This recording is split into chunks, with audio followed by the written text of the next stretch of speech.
Hello and good morning everyone, this is your mentor friend Aqib Ali Siddiqui और आज हम लोग पढ़ेंगे complete alternating current circuits.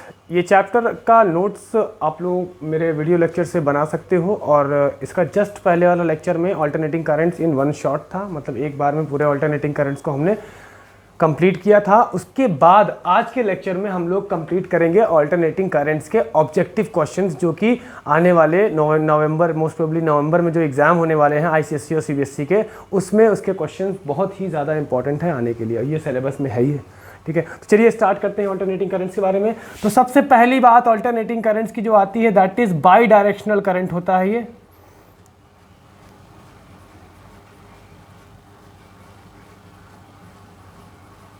By directional current से मतलब होता है कि ये कुछ ऐसे चलता है, पॉजिटिव नेगेटिव पॉजिटिव, दो डायरेक्शन है। इंडिया में इसकी फ्रीक्वेंसी कितनी होती है? 50 हर्ट्ज, ठीक। दूसरा इसका पॉइंट है, अगर हम बात करें कि generation of AC voltage, AC voltage generate कैसे होता है बताया था कि एक फील्ड होती है और फील्ड में एक कॉइल जिसका पोर्शन इसमें रखा होता है, ये लोड है आपका एक तरह से, यहाँ पे पावर जो जनरेट होगा वो कंज्यूम होगा। ये मैग्नेटिक फील्ड में रखा हुआ है, ये क्या है? मैग्नेटिक फील्ड, और इसको रोटेट कराया गया। तो फ्लक्स कैसे चेंज होगा यहाँ पे बता चुके हैं। Phi B is equals to होता है आपका बी ए कॉस थीटा। तो जो आपका वोल्टेज डेवलप होगा V is equals to V not sine omega T, मतलब कि it would be somewhat like this. ये आपका वी नॉट है, ये आपकी एक्सिस है, ये हाफ साइकिल है, ये आपका फुल साइकिल है। इसी तरह से आप करंट को भी डेवलप करा सकते हो। माइनस ये आपका क्या है? आई नॉट, ये नेगेटिव आई नॉट, ठीक है। और ये आपका हाफ साइकिल और ये आपका फुल साइकिल। ये था जनरेशन ऑफ अल्टरनेटिंग ईएमएफ। फिर हमारा नेक्स्ट टॉपिक आता है दैट इज़ कि इक्वेशंस कैसे बनती हैं। तो बनती हैं I is equals to I not sine omega T और v is equals to V not sine omega T. और ईएमएफ कैसे डेवलप होती है? E is equals to E not sine omega T, ठीक है। अब इसमें देखिए कि आपका आई नॉट, वी नॉट और ई नॉट ये क्या होते हैं? पीक वैल्यूज होती हैं। These are peak values, peak, ये सब पीक वैल्यूज होती हैं करंट, वोल्टेज और ईएमएफ की, ठीक है। अब देखिए एक चीज़ और होता है, इसे आप लोग नोट करें तो फिर हम इसे रफ कर दें।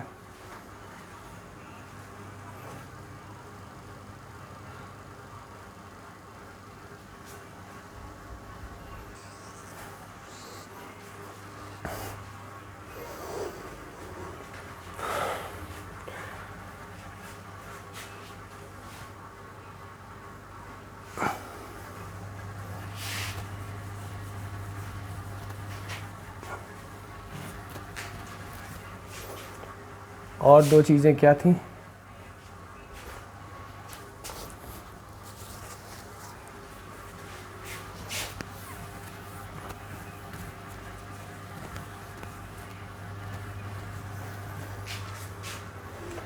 मीन वैल्यू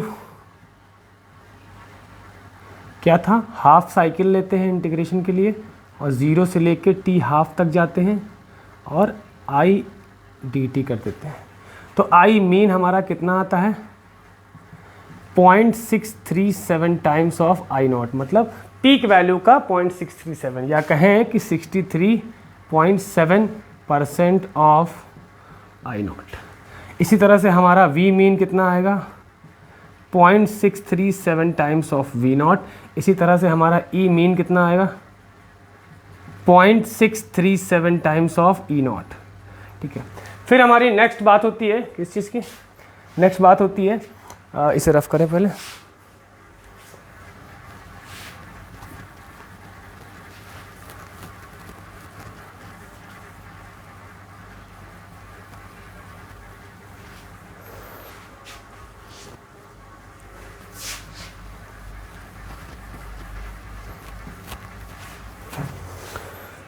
नेक्स्ट बात होती है IRMS की।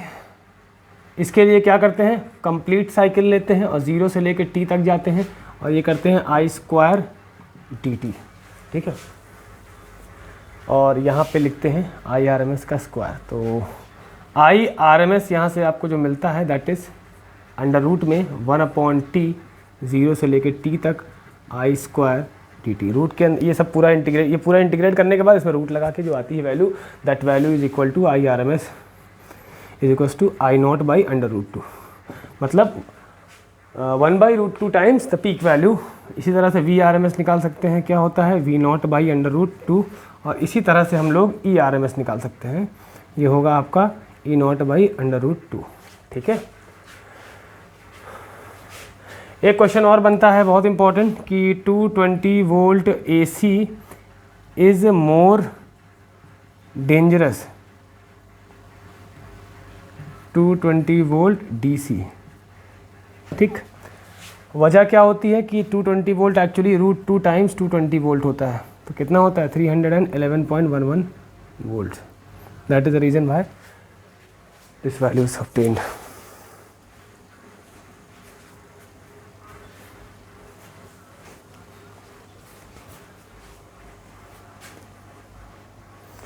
अब हम लोग बात करेंगे सर्किट्स के बारे में।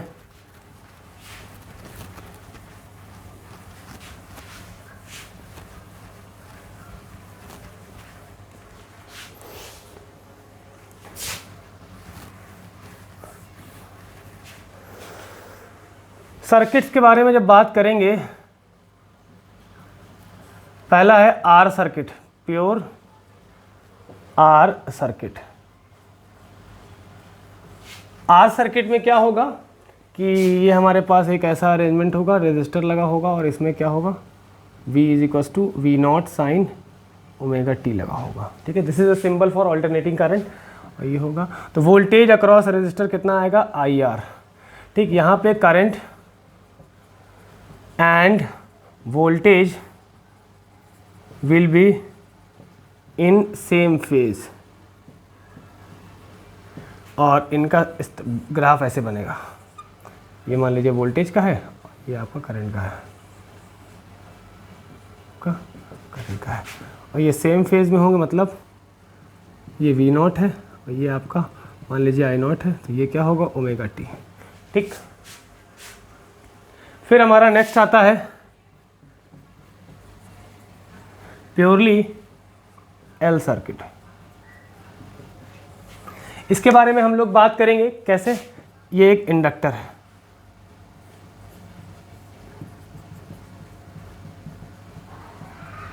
ये L है, तो वोल्टेज अक्रॉस इंडक्टर होगा VL = क्या होगा IXL।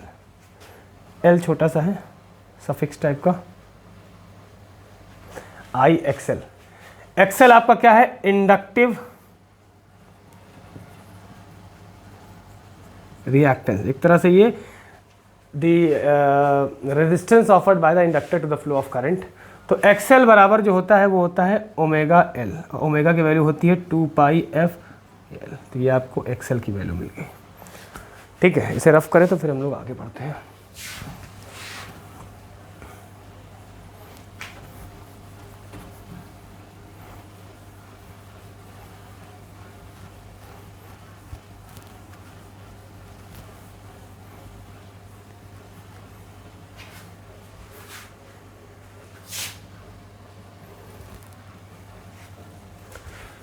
फिर हम लोग लास्ट वाला नहीं, थर्ड वाला C सर्किट पढ़ेंगे, प्योरली C सर्किट।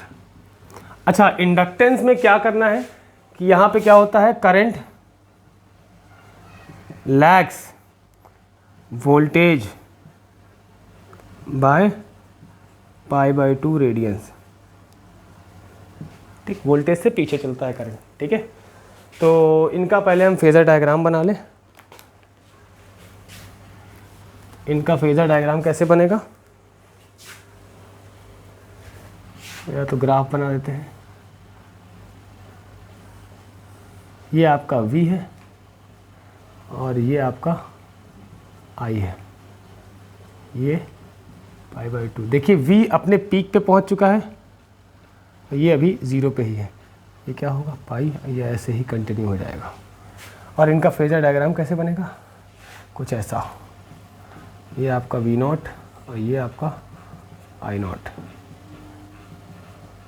ये बनेगा आपका ω/t। ठीक है, चलिए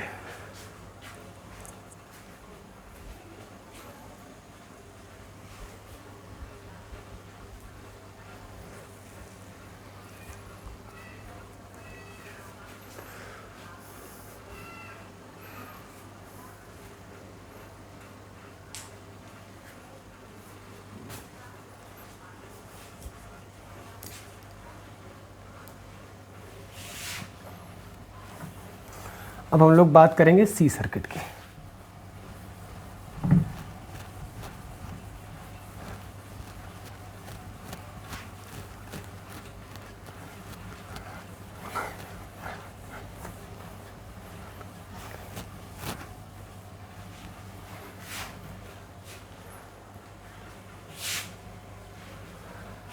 third one is purely C circuit, मतलब सर्किट्स कंटेनिंग कैपेसिटर ओनली। तो ऐसा कुछ मामला होगा यहाँ पे, यहाँ सी होगा, यहाँ V equal to V0 sine ω/t। Voltage across capacitor होता है IXC। XC क्या होता है, कैपेसिटिव रिएक्टेंस। ठीक है, कैपेसिटिव रिएक्टेंस। ठीक है, और XC की वैल्यू होती है 1/ωc और ओमेगा होता है 2πf, ये 2πfc हो गया। ठीक है, फिर हम लोग यहाँ पे देखते हैं कि यहाँ पे current leads voltage by π/2 radians, voltage से π/2 रेडियंस आगे चलता है। मतलब इनका अगर हम फेजर डायग्राम बनाएं तो ये ऐसे कुछ बनेगा, ये आपका V0 है और ये ω/t है, और V0 से 90 डिग्री आगे चल रहा है।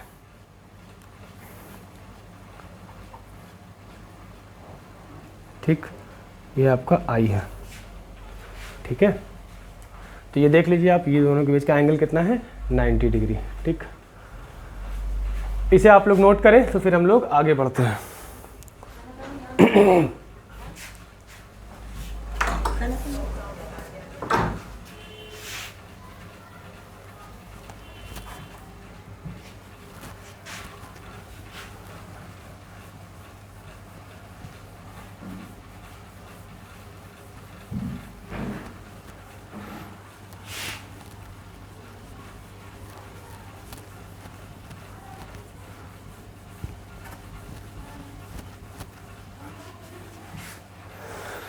अब हम लोग 3 सर्किट एक साथ पढ़ेंगे, LR सर्किट,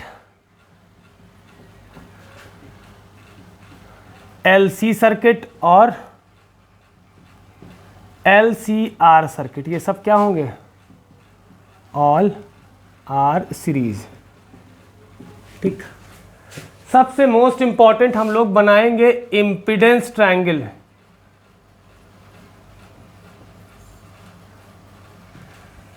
या इनका एक ट्रायंगल बनाएंगे। चलिए, इन तीनों का इम्पीडेंस और करंट निकालना एक साथ सीखेंगे हम लोग।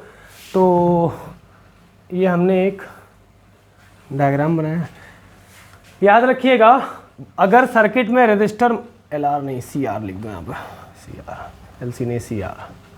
अगर सर्किट में रेजिस्टर है तो बेस वाला हमेशा VR होगा। देखिए R R R, तीनों में यहाँ पे क्या होगा, VR होगा। ठीक है, और अगर इंडक्टिव सर्किट है तो VL होगा, कैपेसिटिव सर्किट है तो VC होगा, और दोनों हैं मतलब L और C दोनों हैं तो VL और VC का डिफरेंस होगा यहाँ पे। ठीक है, और ये इनका रिजल्टेंट यहाँ से जाएगा बीच से, और ये एंगल होगा फाई। इनकी शिफ्टिंग कर देंगे यहाँ पे, सेम डायरेक्शन सेम मैग्नीट्यूड, ऊपर की तरफ डायरेक्शन है और मैग्नीट्यूड भी वही है। तो इंडक्टिव है तो VL, कैपेसिटिव है तो VC, और दोनों है तो VL डिफरेंस ऑफ VC। ठीक, अब देखिए, पहला हम लोग लेके चलेंगे यहाँ से LR सर्किट के लिए। तो LR सर्किट के लिए अगर हम पाइथागोरस लगाएंगे तो हमारा क्या आएगा, V² = VL² + VR²। V square as it is लिखा रहने दो, वी एल क्या होगा आई एक्सएल स्क्वायर में, यहाँ क्या होगा आई स्क्वायर आर स्क्वायर, तो यहाँ से आपको आई स्क्वायर की वैल्यू मिल जाएगी XL square plus R square, तो इधर कर लीजिए इसको, तो I square is equal to V square upon XL square plus R square, तो आई बराबर आपको यहाँ से मिल जाएगा वी बाई अंडर रूट में R square plus XL square.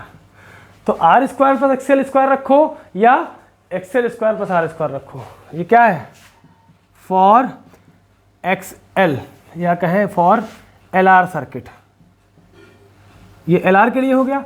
अब देखिए अगर एक्सी सर्किट होता तो यहाँ वीसी होता बेस में, देखिए यहाँ पे वीसी होता परपेंडिकुलर में, यहाँ वीसी होता, यहाँ वीएल, यहाँ वीसी होता, यहाँ एक्सी होता, यहाँ एक्सी होता, यहाँ एक्सी होता।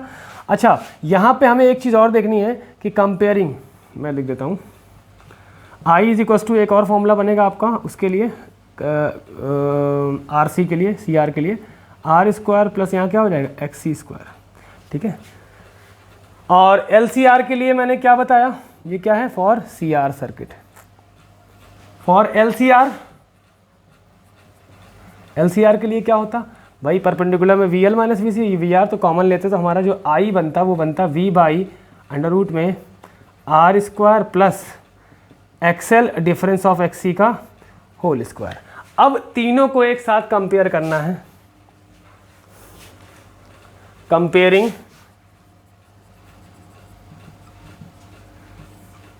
पहला है एल आर के लिए आपका क्या क्या आता, z इज इक्व टू आता under root R square plus X L square, और एल सी के लिए क्या आता z is equal to under root में R square plus X C square, क्योंकि यहाँ पे हमें i is equal to V by Z से कंपेयर करना है तो z की जगह ही रखा हुआ है, ठीक है।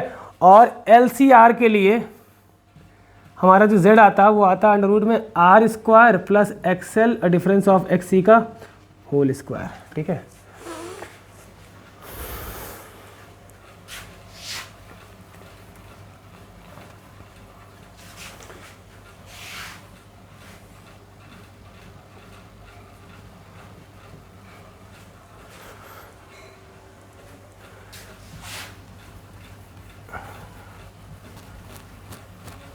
अब देखिए tan फाई अगर निकालें हम सबके लिए एक साथ कंबाइन में, तो इंडक्टर वो आपका इंडक्टेंस के साथ रेजिस्टेंस, इंडक्टेंस के साथ रेजिस्टेंस और कैपेसिटेंस सब निकाल चुके हैं। अब हम लोग बात करेंगे tan फाई की, तो बहुत गौर से समझिएगा। पहला है हमारा L R circuit, L R होता तो tan फाई कितना आता भाई परपेंडिकुलर अपॉन बेस, तो क्या होगा V L upon V R, V L क्या होगा आई एक्सएल और वी आर क्या होगा आई आर, आई से आई कैंसिल, तो tan फाई यहाँ कितना आ जाता एक्सएल अपॉन आर। और दूसरा अगर हमारा एल आर सी होता, दूसरा अगर हमारा आर सी होता तो tan फाई क्या होता V C upon V R, तो वी सी क्या होता I X C upon V R क्या होता आई आर, तो आपका यहाँ से tan फाई कितना आ जाएगा भाई एक्स सी अपॉन आर।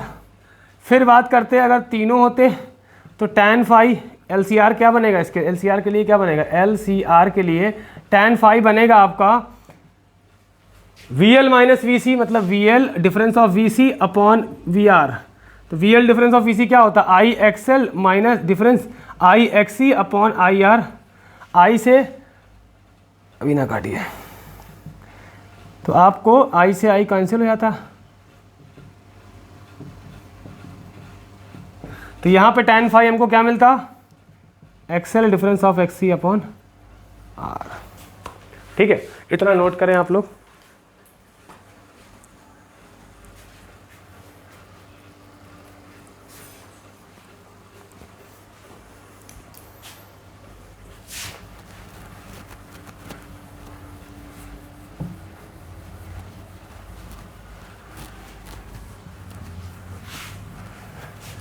फिर आता कंडीशन फॉर रेजोनेंस,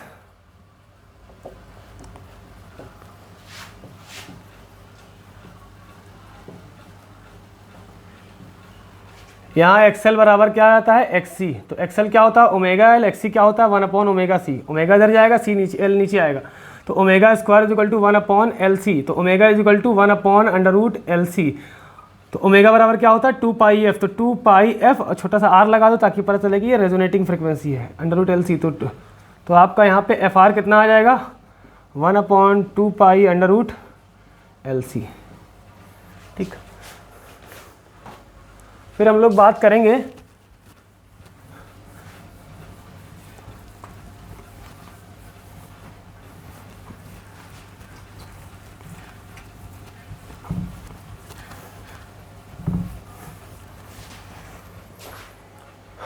पावर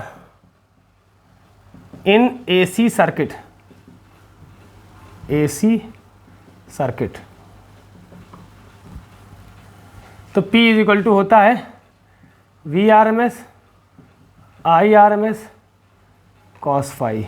अगर हम ट्रायंगल बना के देखें तो ये आपका फाई होता है, ये V होता है, और ये आपका VL होगा या VC होगा या VL डिफरेंस ऑफ VC होगा। बेस वाला हमारा VR होना ही होना है।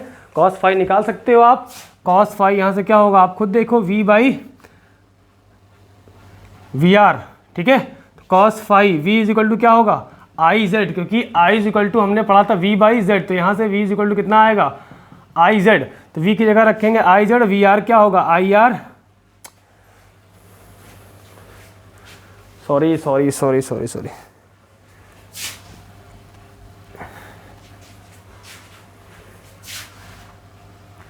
बेस अपॉन हाइपोटेन्यूज, तो V R upon V. V R क्या होगा आपका आई आर और वी क्या होगा आई जेड। तो कॉस फाई की वैल्यू कितनी आ जाएगी आर बाई जेड। जेड हमारा कैसे कैसे होते हैं, 3 होते हैं। एक होता है अंडर रूट में आर स्क्वायर, अगर इंडक्टिव है साथ में आर के तो एक्सएल स्क्वायर। एक होता है अंडर रूट में आर स्क्वायर, अगर कैपेसिटिव है तो एक्सी स्क्वायर। तीनों है मतलब आर है और एल सी भी है, तो एक्सएल और डिफरेंस ऑफ एक्सी का होल स्क्वायर। आई थिंक ये आप लोगों को समझ में आया होगा। तो चलिए मिलते हैं नेक्स्ट लेक्चर में। Thank you.